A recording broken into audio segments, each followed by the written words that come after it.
त्याने आपली ओळख लपवण्यासाठी नाव बदललं आणि वेश सुद्धा बदलला। मध्य प्रदेशात एका छोट्या शहरात तो अगदी सामान्य माणसासारखा राहत होता।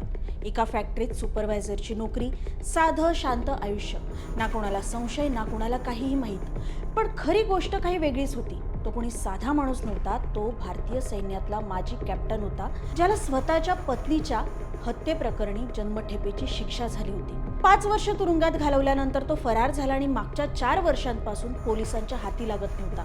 सगळं काही त्याच्या प्लॅन प्रमाणे चालत होतं। नवीन ओळख, नवीन आयुष्य, पण म्हणतात ना, कितीही हुशारी केली तरी एक चूक सगळं उद्ध्वस्त करते, आणि इथेही तसंच झालं।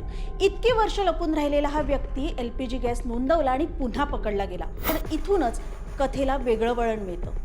श्वेताच्या वडिलांनी राम नरेश यांनी संदीप आणि त्याच्या संपूर्ण कुटुंबावर हुंडाबळी आणि हत्येचा आरोप केला। तपास सुरू झाला आणि जे समोर आलं ते मात्र धक्कादायक होतं। जेलमध्ये असताना संदीपने आपल्या शिक्षेला पंजाब आणि हरियाणा हायकोर्टात आव्हान दिलं आणि 5 वर्ष तुरुंगात राहिल्यानंतर 2019 मध्ये त्याला हायकोर्टातून जामीन मिळाला। तो नंबर मध्य प्रदेशातल्या पांढुर्णा जिल्ह्यात सक्रिय असल्याचं समोर आलं।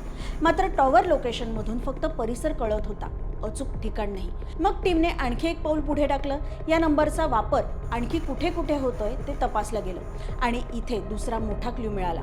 हा नंबर एका गॅस एजन्सी सोबत जोडला होता। पूर्ण व्हिडिओ बघण्यासाठी HBT मराठीच्या YouTube चॅनलला नक्की व्हिजिट करा।